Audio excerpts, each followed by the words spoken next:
Hey everybody, welcome to this edition of Modern Business Operations. I'm your host, Seth Colaner, and today I am with Stephen Ward. Stephen, thank you for being here. And just to start off, if you would just share a bit about your background and how you got to where you are and a bit about your current role.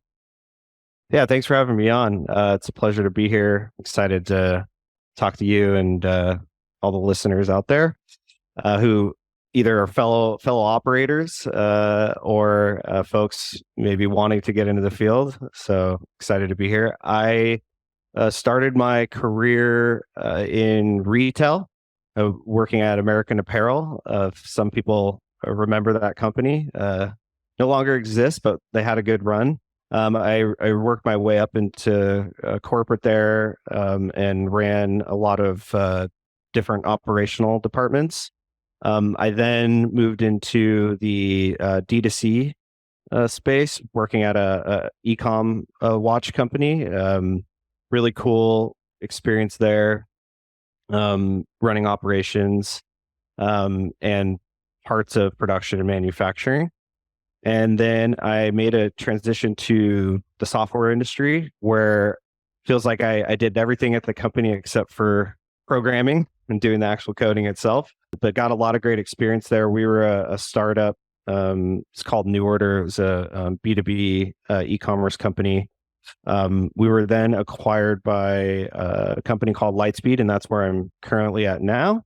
And I am working as the director of strategy for the hospitality business. So a lot of my role is really just supporting kind of the overall direction, and long-term planning of the function as a support to the general manager. Great. So we'll dive right in here. The big question we want to answer is here in the title of the episode. How can organizations become more financially and data-driven? What's the best approach in terms of an operational cadence? Right. So there's a lot in that question. I'll try and break it down. So just answering the first question, I think there's, how do organizations become more financially and data-driven? I would say the first thing that a company needs to really think about is just fostering a data-centric culture. And that really needs to be embraced by every part of the business. So where that starts is with leadership, understanding what metrics they care about and communicating that out to every employee. From there just really needs to be continuous improvement on like how and where employees can consume that data. So to know where you are from like a data maturity standpoint, where you are on your data journey, that's super important. I think for some companies, they're, working out of spreadsheets and data is limited to, a certain set of people and it's only communicated through like all hands or presentations, I guess in a non-recurring manner. But I think for more mature organizations, ones that have really fostered the data culture and developed like a robust data collection and integration system and process, that those companies allow employees to have access to data, through tools like Looker or BI, and it's readily available and easy to access, and allows employees to make really good decisions based in data. So I think that's really what I would say, how to start to become more financially and data driven as a company. And then there was a second question, I think. And what's the best approach, just in terms of like an operational cadence to get there, or to start at least? Right. So I would say the best operational cadence from my perspective is you can't do financial planning or embracing, data-driven decision making looking solely like at operational needs. It really should be rooting and understanding what's important to the business coming out of a rigorous strategic planning process. I think it's really important to be disciplined about that. I would say when you start that, that process, you have to start with like the vision and mission. Those actually need to be built by leadership and reviewed constantly. I really don't think that can be overdone, as it aligns everyone, including people that work in data and finance and operations. And it really kind of brings meaning to their work. They really need to understand like why they're working on this and why it's important. So that's part of the first part of the process. The second part of the process I'd call strategic formulation. That's really kind of deciding on like what the competitive advantages are and what differentiates a company from its competitors. I know that there's like a realm of thinking out there that you know, companies should be creating new markets, but I don't think that's the reality for most companies. And once you've done that process of understanding what your competitive advantage is and like what markets you're going to be in, what products are going to differentiate you, so on and so forth, then it's really about strategy implementation. And that I think is what we would consider the operational cadence. I think that isn't cookie cutter for every organization, but what I've seen work best is for early to mid stage companies, looking at a annual goal setting and budgeting process, and then the quarterly work being executed and measured to ensure they're on the right path. Yeah, so it's a couple of things you said there are really salient, I think. One, just about the holistic approach of understanding like the larger goals of a business. And the other one that really stuck out to me was helping people understand what they're doing, like the value of their work, and how that really contributes to the execution of all those goals. I think if people understand what the goals are, and then they can see what their role is, and kind of tackle it. So I want to go a level deeper and talk about from the business ops team perspective. You mentioned business intelligence, data analytics. Talk a bit about how the team should think about using it, right? So we're aligned with the larger business goals. Okay, we've established that, but now we have to go do this thing within that team. How do you approach that? Yeah, absolutely. Well, business op teams are my favorite teams. I've been part of them my whole career, so I am biased towards them. So if that comes out in the way I answer these questions, forgive me. But yeah, it's mainly because a lot of these folks, we and including myself, we have a bias for action, and we're a critical decision support mechanism for a company. And so, from what I've experienced is, there's always time in a business operations function, and day to day, that needs to be allocated to ensuring the right data infrastructure is in place, and at whatever level of data maturity the company's in. So I think that business op folks play like a key role in creating that data driven culture. But I would say, to answer your question, there is a certain roadmap that a company should have for data, and the business operation folks are going to be informing what that roadmap is, because generally speaking, we know what the key metrics are that the company cares about, all of the projects that are being worked on across the company, and knowing kind of in advance of like what data needs we're going to have to support whatever we're working on.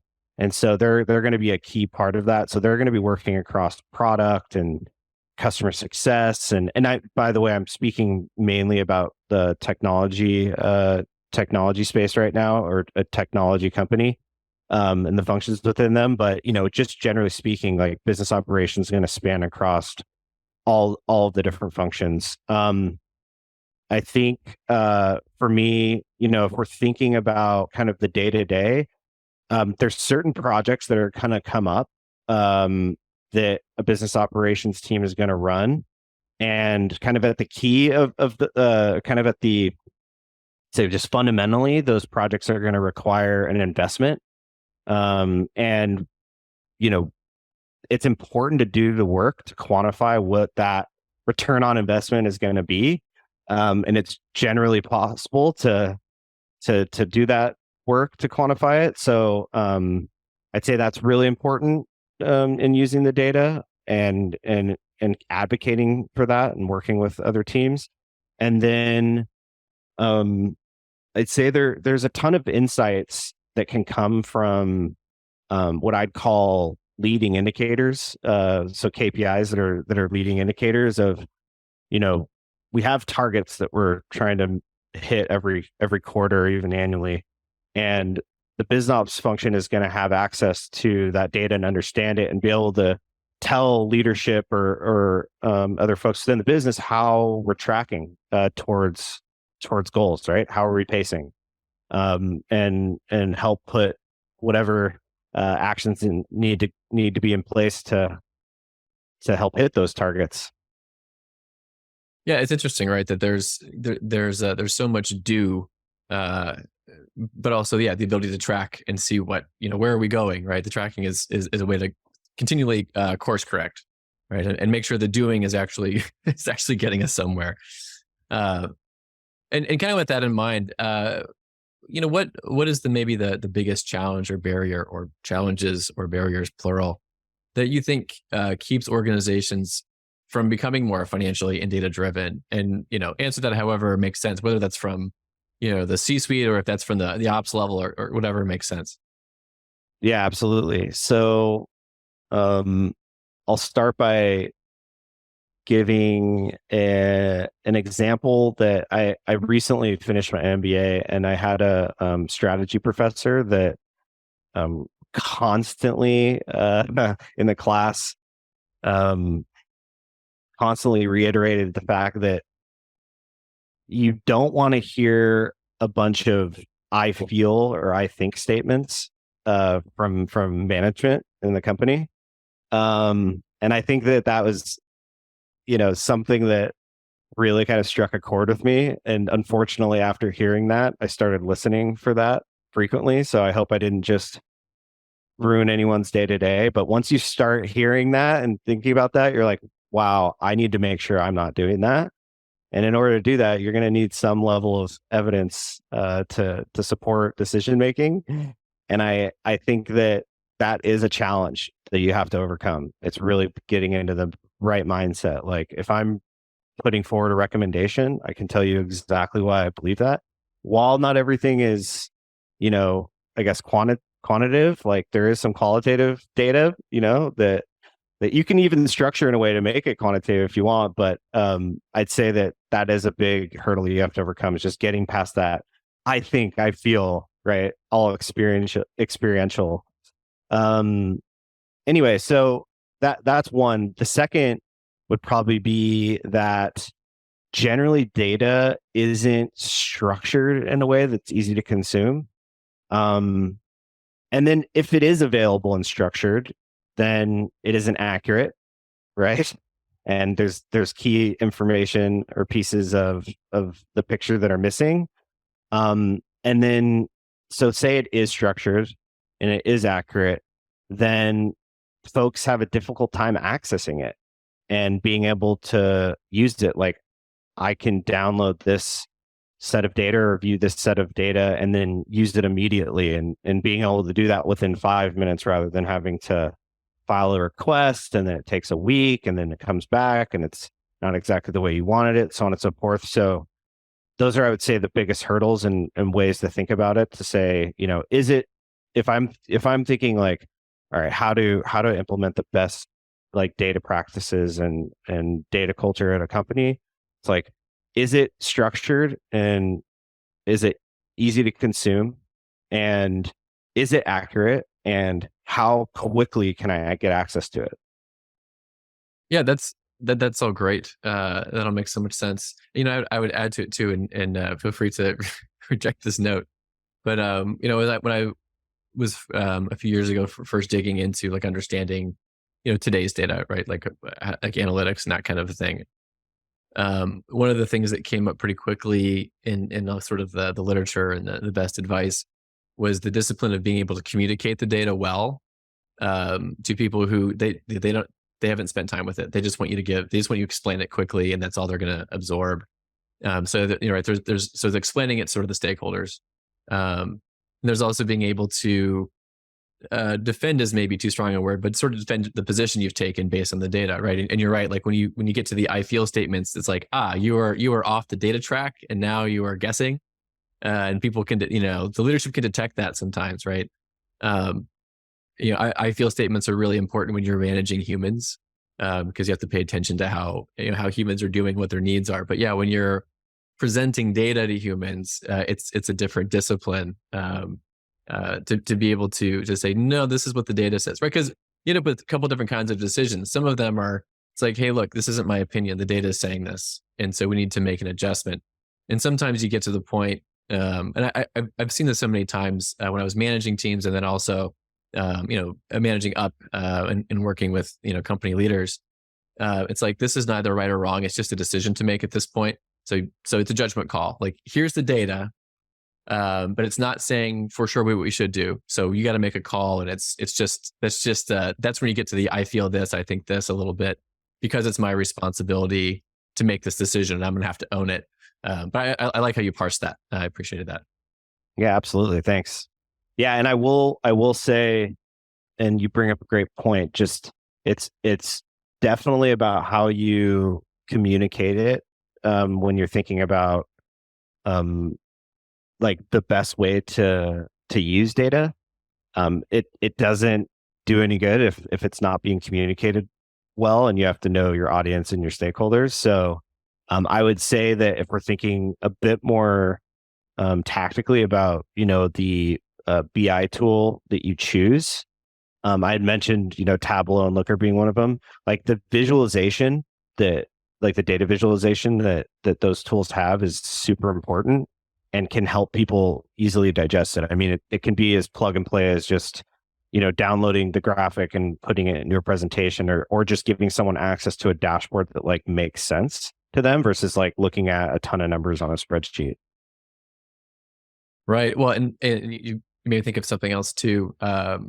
Going back to being aligned with larger business goals and understanding what those KPIs really are. When you go to present that data, you better be speaking to those, right? Because there's so many data points, and you know how it goes. You get into the data, and you get excited about a couple that look really good or kind of interesting. But yeah, you have to know when you go to talk to the stakeholders, they're like, I don't care about this or this or this, even if it's a good number, because these are our KPIs. And if we're not meeting the KPIs, then we don't want to hear it. Doesn't matter if yeah. And you'd be surprised how often just looking at the results are maybe less important than wanting to hear about all of the like leading indicators, like how we're pacing towards the target. So I think that's something you have to take into account as well. Absolutely. So let's talk about kind of how to go about some of this, just from an organizational standpoint, and that could be company wide or just team wide. But tell us your thoughts on frameworks or methodologies that organizations can embrace, like agile or lean, and when, where, and how are those going to have the most impact? Yeah, absolutely. So I wouldn't say that it's necessarily a framework of methodology. It's more of a mindset shift. So I'd say the first thing when I'm thinking about kind of changing my approach from being a perfectionist and planning everything down to the specific action on a specific date for the specific person, it's more about like not overanalyzing my decisions and just make decisions as frequently as possible and take action on them, and then learn from them as quickly as possible. Like the more you're learning, the quicker you are to get to the result that you want to ultimately get to, or the outcome that you want to get to. And so, there's been, countless projects I've been on over my career that, the milestones and deliverables were mapped out to the T over a period of time. And then over the course of that project, things changed. Things changed. It was just over and over again. Timeline changes that we have maybe a different outcome we're trying to achieve, because we're constantly like learning, and being able to stay flexible and adaptable like that is, I think, super important. And so that's really, there are, for the frameworks, there's like Six Sigma or just like Agile, when you're thinking about, and like Scrum, there's tons of different frameworks you can use, but I'd say it's really the mindset. Just because a framework isn't going to be cookie cutter, like it's not going to fit the needs of every organization or project. So it's like if every stakeholder is like, all right, we're gonna do this, we're gonna work on this. What are the results? What did we learn? How quickly can we take, either corrective action or new action to get to our outcome? That's gonna, keep us as lean as and moving as quickly as possible.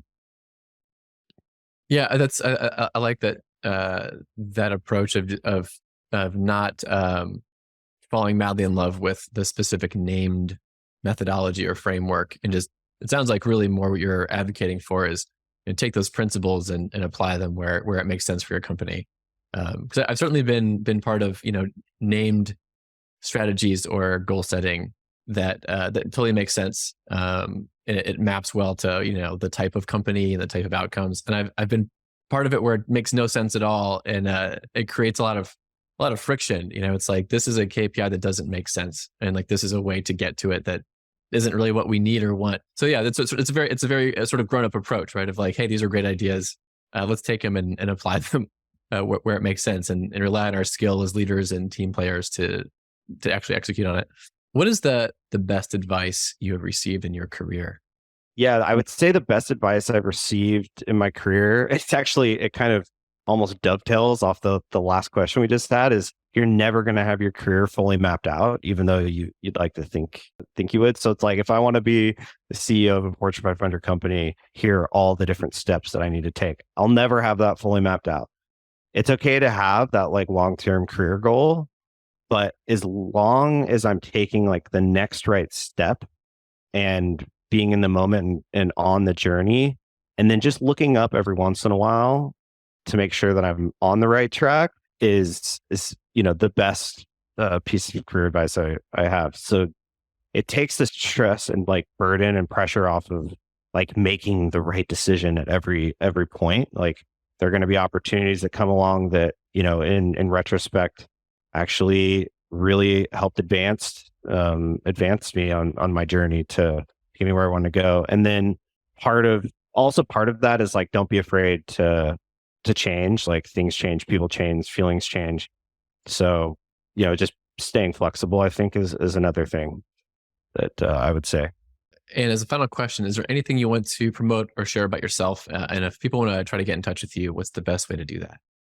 Yeah, absolutely. I love meeting new people.